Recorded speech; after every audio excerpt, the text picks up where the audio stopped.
So just to quickly go over a couple of house rules then. I've just turned the recording on, so all the sessions are recorded and will be made available to everyone who wasn't able to attend as well. Please make sure you keep yourself on mute until question time, which will be at the end. We are encouraging the use of cameras and obviously microphones towards the end of the session.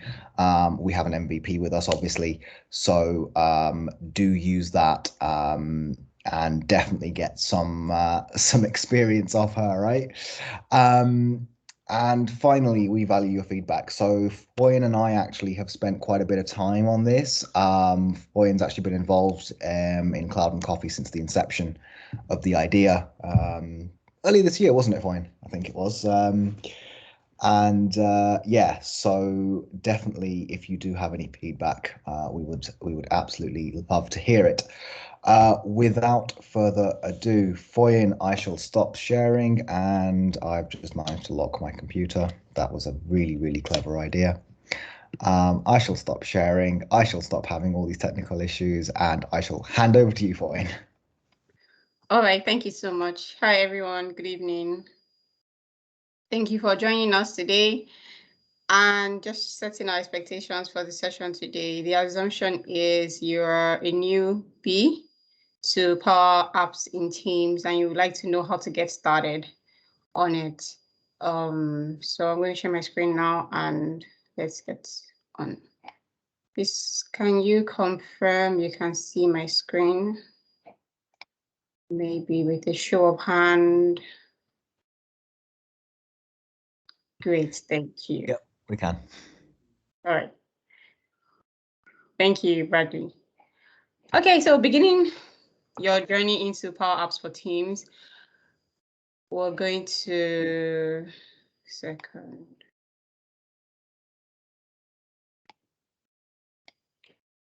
Okay, all right, got it. So I'm Foyin Olajide-Bello. I am a senior consultant at Avanade in Ireland and done a few certifications, one of which is the Power Platform Functional Consultant Cert. That's the PL 200. I've also done the 100. My area of expertise around Power Platform, Microsoft 365, and Azure. Outside of work, I enjoy music and dancing. I also founded a community for women called Tech Stylers, which is to help and support women who want to get started in their tech journey. I'm very passionate about community work, about giving back, and I am one of the user group leads for the Power Platform in my home country, Nigeria. I'm also a member of the DynamicsCon advisory team. So DynamicsCon has an event coming up in September. If you haven't registered, please do. dynamicscon.com. Loads of amazing sessions are going to be there across Dynamics and Power Platform. So I'm a member of the advisory team, and that's me in a nutshell. My Twitter handle is there, and that of Textilers, and also you can scan the code here to connect with me directly on LinkedIn. So my name on LinkedIn is Foyin Olajide-Bello. All right, so for today, I'm going to be looking at Microsoft Teams very high level because we assume or expect that we're all using Teams. I mean, we're all here in the chat room, so it means you understand what Teams is. Very high level on Power Platform also, a bit of Power Apps introduction, and then we'll now start to talk about Dataverse and Dataverse for Teams, and all of this comes together. So I'm going to do a demo to show you how to create a simple app in Microsoft Teams environment. And after that, we can take our questions. And hopefully I will be able to answer them. All right, so Microsoft Teams is a hub for teamwork in Microsoft 365, right? It's a place where we have all our meetings, our calls, our chats. We connect to each other. We're also able to integrate Teams with tools like the Power Platform tools, like Power Apps and all, and other partner tools that are in the Team store, some customized tools built in-house and uploaded to Teams and all of that. So the Teams is like just a place where we are all day long, right? And it's also customizable and extendable, which is why we can plug in our third-party apps to it and we can also plug in other apps that have been developed by Microsoft partners. It's completely secure enterprise-wide. You can bring in your guests to it, and you can determine who can do what at every level, on the team level, on the administration level, on the channel level. You can determine retention. You can determine a lot of things around your team's workspace. You can determine who can share screen, who cannot, who can record meetings, who cannot, and loads of other things. So I'm sure Abu will have a different session on Teams administration in coming times. So let's talk about the Power Platform. Power Platform is Microsoft's low-code platform, right? We call it low-code, no-code, which means that Microsoft's vision is to enable everyone to solve business problems, right? A couple of years ago, when you had a business problem to solve, you wanted to build an application, you had to go to the pro developers in IT to say, please, can you help me build an application that can do X, Y, and Z? And your request joins the long queue of requests that the developers are working on, right? And because developers are so brilliant with their code, not everyone is one, and they are usually very few in number. So we discovered that they were kind of becoming that bottleneck in the system.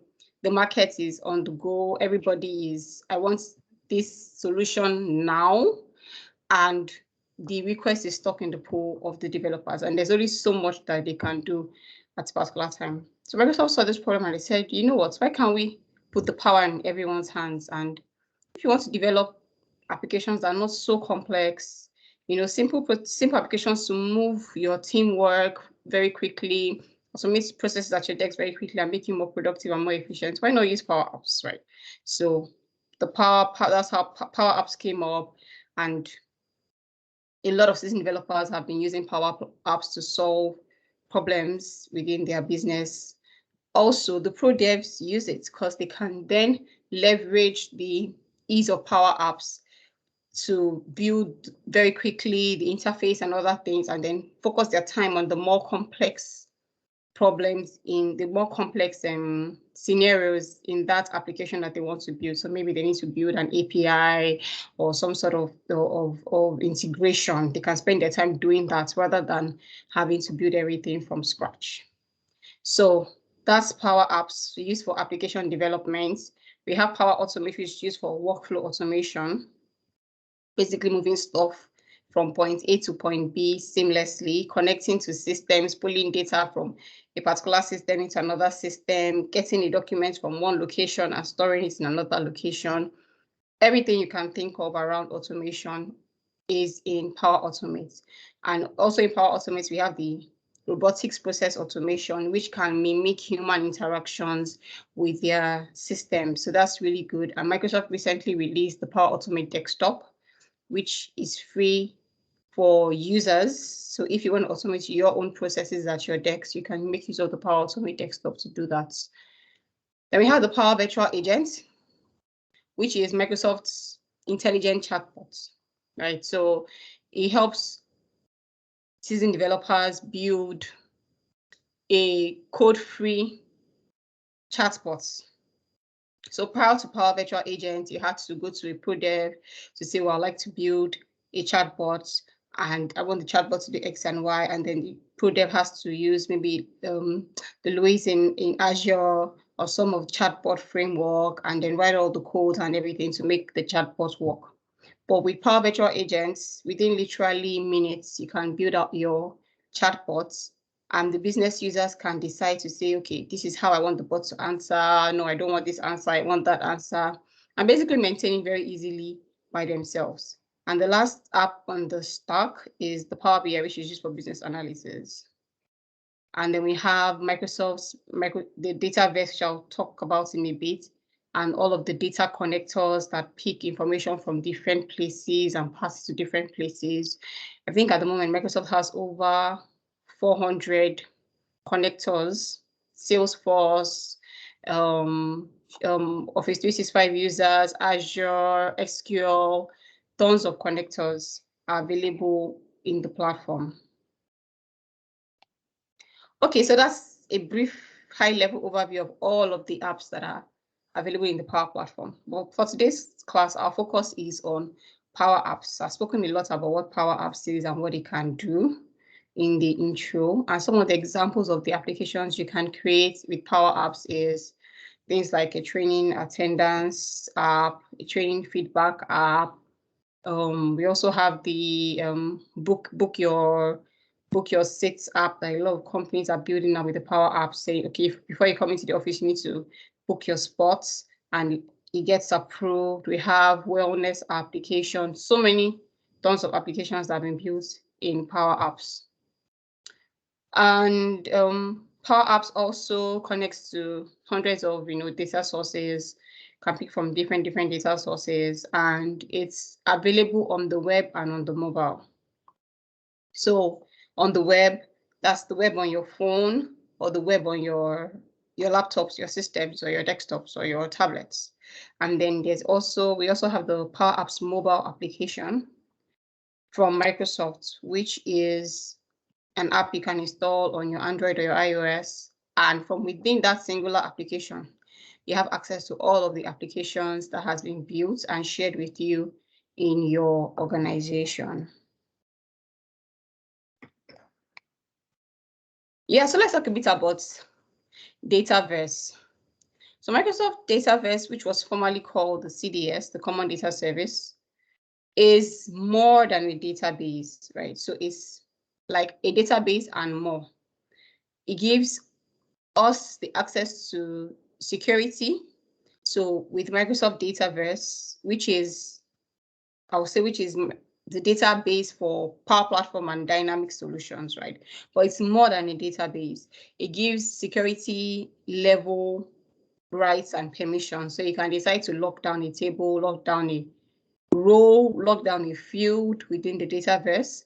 It has ability to put in logic, so you can put in business logics on it. Obviously you also have your data, so you can do things like reporting, like monitoring on your data, and lots of data validations options are available with Dataverse. And it's also a relational database, right? So a lot of student developers or who coming from SharePoint usually use SharePoint lists for their Power Apps. But the thing about SharePoint lists is it's not relational. But with the Dataverse, you can build relational databases, and it has the ability to integrate with different systems. So now in Teams, we have Dataverse for Teams.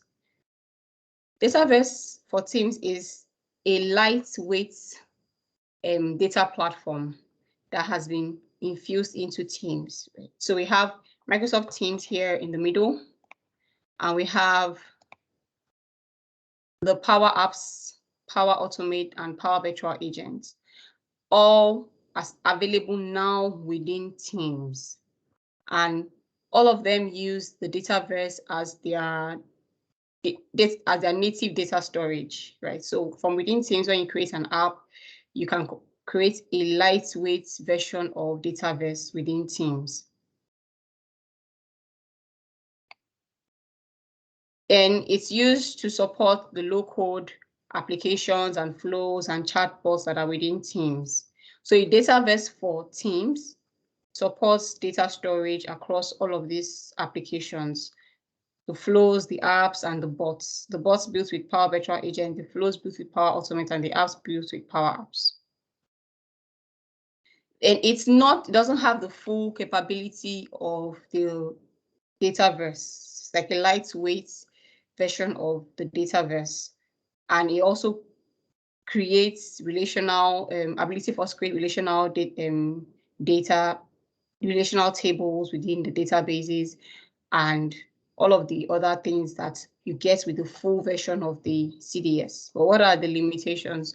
Some of the limitations that you have is it can store and support 1 million records or 2 gigabytes of storage capacity per team, right? And the good thing about Dataverse for Team is it comes at no additional cost. So the Power Apps, the Power Automate, the Power Virtual Agent, and Dataverse for Teams come at no additional cost as long as the organization is licensed for Microsoft Teams. It comes like an add-on with it. There's also a limited number of environments that you can create. So you can't create endless environments. It's limited based on the number of users that you have. So there's some mathematical calculation that if for every 10 users you have, you can create 5 environments, right? So the more users you have on your tenant, the more environments that you have ability to. And by environments, I mean, so there's environment is a term that we use in the Power Platform for like a container or a space where you put all of your assets in. So by default in Microsoft Teams, in Power Platform in Teams, when you create a new app or a new flow or a new Power Virtual Agent, it has to sit within an environment. And that environment in Teams is a team. Is a team, right? We'll see it in a bit. So there's a limit to the number of environments you can create based on the number of users that you have. Then you have, okay, so what happens when I hit 2 GB storage or I hit 1 million records on my team? You have the option to upgrade to the full version of Dataverse. Important to mention, though all of this is free within Teams, the premium connectors are not free. So when you see connectors with a little diamond beside them, those are premium connectors and they are not free. The connectors that are free here are the standard connectors and the Dataverse connectors. All right, so let's go into our demo for today. Come out of my slide. And let's show. So I'm here within Teams. Let me come to home page.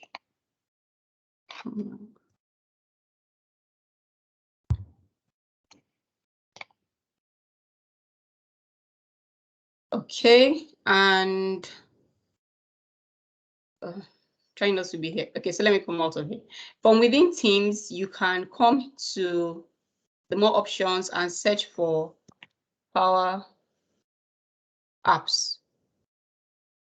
Here, find it here. You can pin it to your menu bar, so you have it at the go anytime you need it. So that's PowerApps here.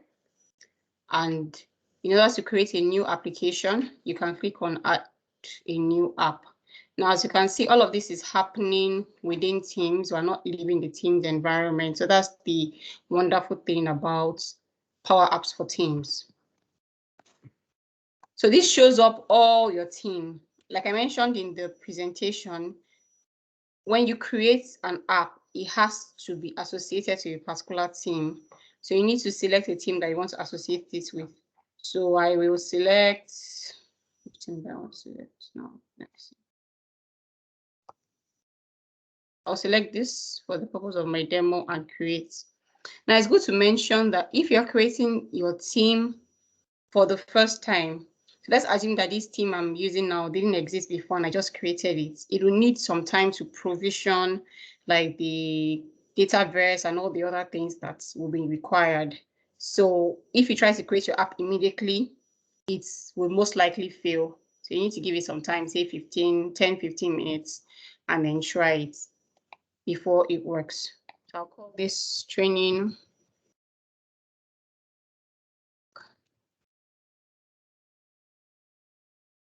app. Save.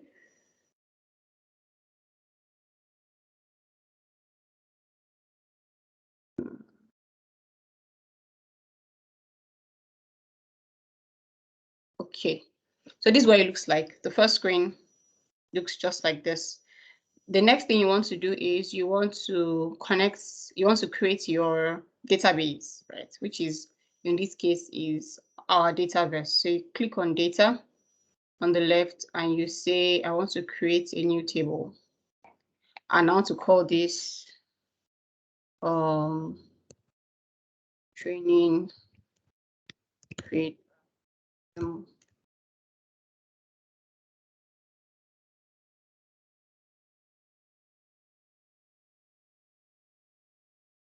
All right, so our table is up and we have 1, default column in the table.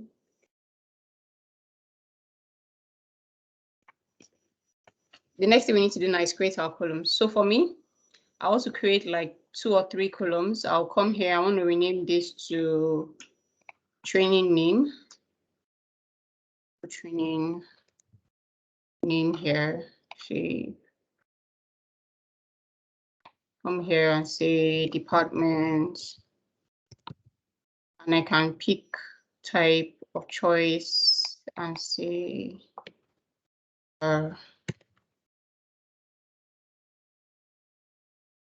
IT, maybe legal. Okay, create. What else do I want? I want to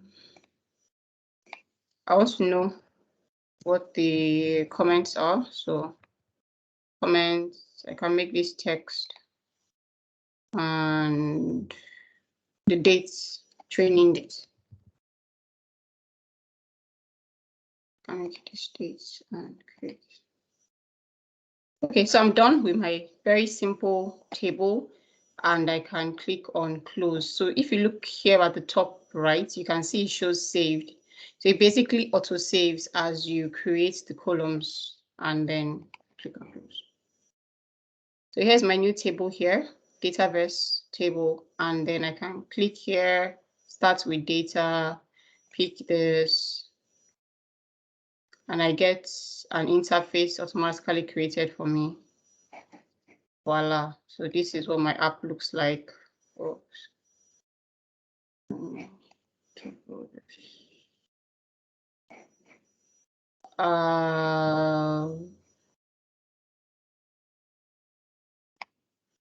So from here, you can add a new record.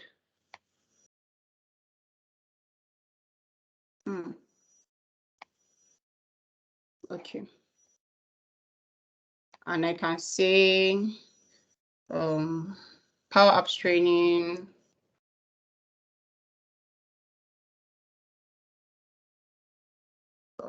IT grade session.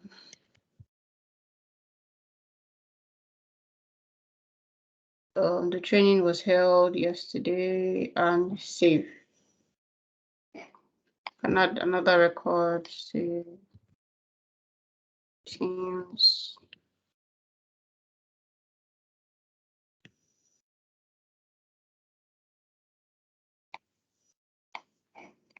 Legal and save. Okay, so we get the idea.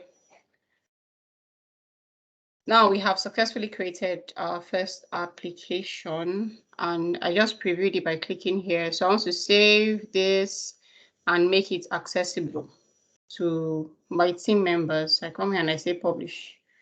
Next. So what it then, I'll get a prompt asking me to pick the channel I want to publish this on. So I can say I want to publish it on my training channel. So I click on this plus tab here and I say save and close. So what then happens is if I come to Teams and I go here to training, I can see my training feedback app here within Teams, right? So all of this is happening within Teams. The other thing I want to show us is a couple of other things that are possible with the Dataverse for Teams. So if I jump back to PowerApps, we have other type of data types that are available, right? But the one we saw from within the table there, just like a few of them. But if you want to see the full list of possible data types that you have, you can go back to PowerApps and click on Build. Then you click on the team. So these are all of my teams that have either Power Virtual Agents or Flow or an app on. Basically my environment. So I click on So Productive and I can see all items. So in see all items, I see everything that I have within that environment, within that team. So I can view by my apps, I can view by my chatbots, I can view by my flows and my tables. So I come to the tables. This is the only table I have here. I click on this and I say edit. So this gives us more of the Dataverse full version view. So if anybody's familiar with Dataverse, this is what you usually see when you come here. And you see tons of other columns that you didn't create. So from a SharePoint perspective, it's similar to the created by, modified, and modified by fields that are automatically created when you create a SharePoint list, right? So that's why we have all of this. But if I want to see only the fields I've created, I can come here and click on custom, and it shows me only the ones that I have created, right? Then I can also manage permissions. So you can manage, okay, let me talk a bit about the security of the Power Apps in Teams. By default, every member and every owner of the team, in this case, my team is so productive. So every member and every owner of that team has full access to the table, the data, everything behind the app. So what you may want to do as maybe an owner of the app or an owner of the team to control access is to come here to the table and click on manage permissions. For the owners, you can't do anything about it. Anybody that is an owner in a team has full access. But for the members, you can toggle it a bit. They can decide to say, okay, I want to give collaborative rights, which means that they can create new records and they can read all the records, right? But they can't update or delete their own records. They can update or delete their own records. With the full access, you can delete anybody's record, but with this collaborate, only the record of the person who created it can be updated or deleted. Then with the reference, read only, private, you can create new records and you can read only your own records and update or delete only your own records. And then this means none. Then we also have the guest access. Now, who are the guests? The guests are the external users that are guests in that particular team. So say you have a team and you're collaborating with maybe partners or people outside of your organization are guests in that team. Then they also have access to your data, but you can restrict them the most. The default access given to the guests are they can create new records and they can read only their records, update or delete only their records. Now, another question that will come to mind is, what if I am creating this app to be used by everyone in the organization or people who are members of other teams? So for example, in this case, we created a training feedback app and say we were hosting it on an HR team, right? But of course, it's not only the HR guys that go on training. Every other person goes on training and you want to get their feedback. But you cannot add all of those other guys as members on your team because there are other sensitive documentations that are on the team and you don't want them to have access to it. So what do? That's where the share with colleagues button comes in. So what the share with colleagues button enables you to do is enables you to share your application with other people in the organization. So this is the share with colleagues button. So I just came out of tables and came to apps, share with colleagues. Now, in order to use the share with colleagues button, you have to have all the guys in a particular security group and then add that security group into this, here, just into this field. And you can then decide, let me just add there. So you can then decide which of the applications you want to share with them. So currently on my team, I have 3 Power Apps. So I can decide to say, okay, the only Power App I want to share with this particular security group is the training feedback app and then save it. So everyone in that security group will have access to the training feedback app alone. So that's what the share with colleague button does.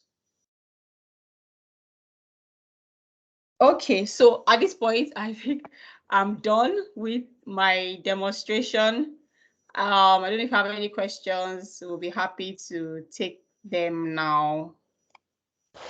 Brilliant. Short and sweet, right? Foyin, you've hit the nail on the head with this one, right? Um, Personally, I've always been of the opinion that Power Apps is a complicated and weird and wonderful tool, right?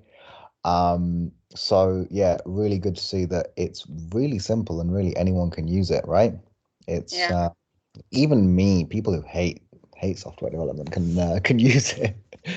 Um, I'm going to kick off with the questions this time, and I'm going to ask you.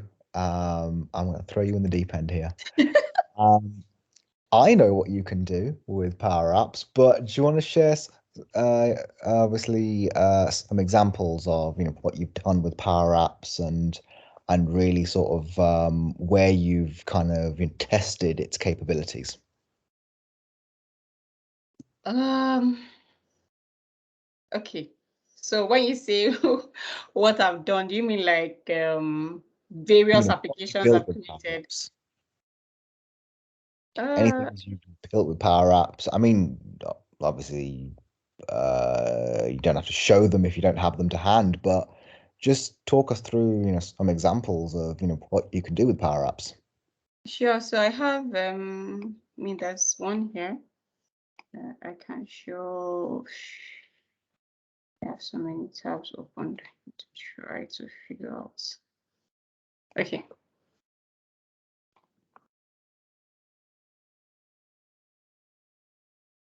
Okay, so most of the apps are outside of Teams. Mhm. Most of the apps on my lab are outside of Teams.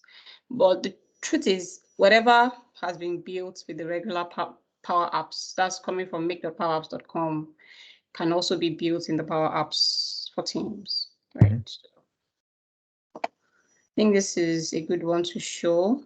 Request a team app. This one's been recycled so much, hasn't it? We've used this how many times now, Foyin? Foyin and I So actually built this at one point for a client, which was entertaining. yes, it's an application that enables users to request for a team, and you can just go and decide to you want to start from scratch or use a template and then click to request, determine the visibility, check if the team name is available, select your department, why do you want it, and all, and right through the end to submit it. So this is a simple example of where or how you would use Power Apps. And also within the Power Apps for Teams, we have templates. Some templates here that are really nice to use. So when you scroll down a bit, you'll see a couple of them. I think we have like 6, 7 different templates and what they can do. So this is also a very quick start. You can leverage any of these templates if what you're trying to achieve is similar to what has been built. So there's a brief description of what each of them is used for, and it's quick start to jump. You can jump on this and then from there start to create your applications. I see we have somebody's hand up. Yeah, I was about to say we've got hand up here. Do you want to come off mute there and ask your question? Hello, Bidakwa. Foyin, good. Can you hear me? Yes. Yes, we Okay, can. how are you doing? Good. Okay, sorry. I think this is a great section for me. I really, really enjoy it. I want to see it. Thanks for that. Thank you. Just one. Okay. I think I missed something. That's why I need clarification. I think I started getting you from when you created a table, but before then there are some things that you did which I missed. Can you please go back a little bit and explain? Is it possible? No. Yes, sure. Okay, because I'm looking at seeing that is it and that's number one. Number two, is it possible for me to use PowerApp to design like a like an appraiser form? Is it possible? That's my last question. Okay, so let's start with the first. Okay. I'm not sure where exactly you want me to start from. No, okay. What I just need from out before you get to where you were you were creating the tables. I was able to get that, but I think before then you did some little, I don't know. Okay, so before this, the only thing I did before the table was to create a new app. So I went to add an app. Okay.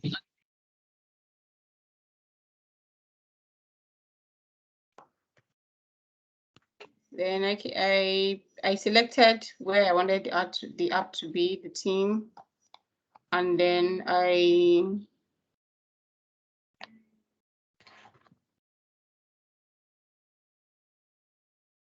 gave it a name. Let me say testing app. Right. So then that was all. I basically stopped here, and then I came here to create my table. Create new table.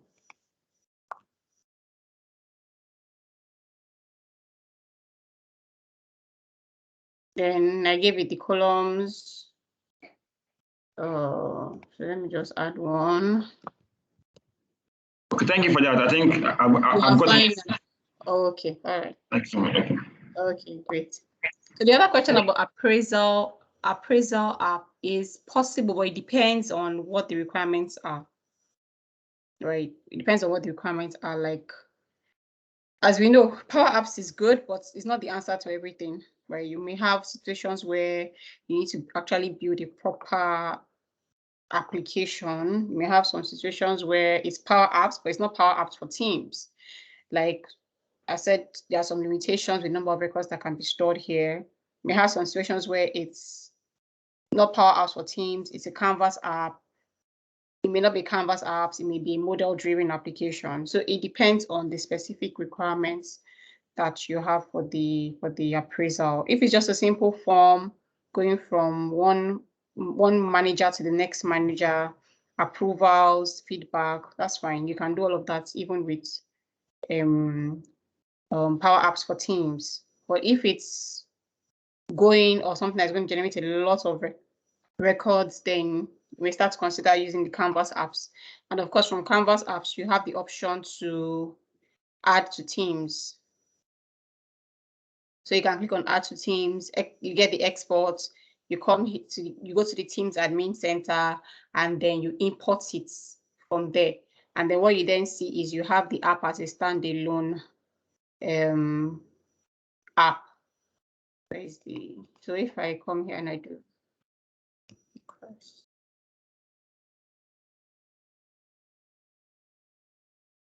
yeah, so what happens is that the app comes as a standalone app here on the side. Okay, this is it. Like this, my request a team app was an app I built as a full Canvas apps here, and then I clicked on add to teams, downloaded it, uploaded in the admin side, and then asked that it be pinned here, and then I have it here. So that's another option for how you can share your app if it's something beyond the Power Apps for Teams application. So I'm sure I didn't give a direct answer because I don't know what the exact specifications are. Okay, thank you. Thank you for that. Thank you for that. Thank you so much. All right, great. Thank you so much. Thank you. You're welcome. Brilliant. So has anyone else got any questions for us?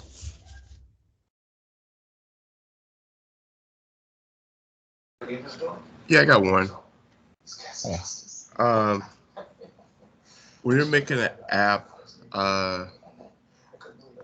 like, what's the, or I don't know if you could answer this, but like, is there ever a scenario where maybe you have a lot of data you have to compute And like, does it slow the performance of the Power App that you make? Or is there a limitation on that? So when you say compute, is it like, do you mean? Like when you collect data, like, in a collection, basically, or, maybe you have some type of formula or in there that processes stuff. Is there like a limitation on that, or not really, or it can kind of handle? Okay. Yeah, so what we usually do is at the beginning of the application, we collect, so let's assume that the data source is SQL. So your database is SQL, right? What we do on the start of the application is to collect the data into a collection. So what that means is if I need to reference my database 5 times in the application, so maybe on screen 1, on screen 5, on screen 7, the app doesn't have to always travel back to the SQL server to get the data every time. The collection creates a local copy of that data. So once you load for every time you load the app, the whole database is collected into the collection. And then when users click around, the way you build the app, you reference the collection, not always going back to the database. So user wants to view the records, user is going to the local copy that has been privately cached on the app, and not having to travel back to the SQL server every time. So there are some tips on performance that makes your app improve better, but it all boils down to the way you create it. So it's like there are no limitations. If you understand how it should be created performance-wise, then your app acts in an optimal way. But if you don't, then it starts to drag, because that's just a simple example of one of the common scenarios where performance can be impacted based on the accessing the database. I hope that I'm not sure does that answer the question. Oh yeah. So it's basically like a cache, basically. Yes, exactly. Like holds it for a little while and then it doesn't have to keep going back. Okay, I get it. Thank you. Brilliant. Any more for any more? Take this time, guys. This is an MVP. She knows her stuff. Plus, I want to embarrass her because I work with her, so I joke, Foyin. I joke. Looks like that's all from everyone then. Speak now or forever hold your peace, right? All right, brilliant. Well, thank you everyone for joining. It's been a great session. I certainly learned a lot from this session. I learned that I should spend a bit more time with Foyin learning how to do PowerApps, right? So thank you very much for joining, guys. Next week, just a heads up, we have another speaker, great speaker joining us. She's very talented. She's going to be talking us through security and compliance in Microsoft Teams. So watch out on your LinkedIns and your emails. I will be sending out the registration links shortly. Okay. Yeah. Brilliant. Thank you, everyone. All right. Thank you. Thank you guys for joining. Cheers. Bye. Bye.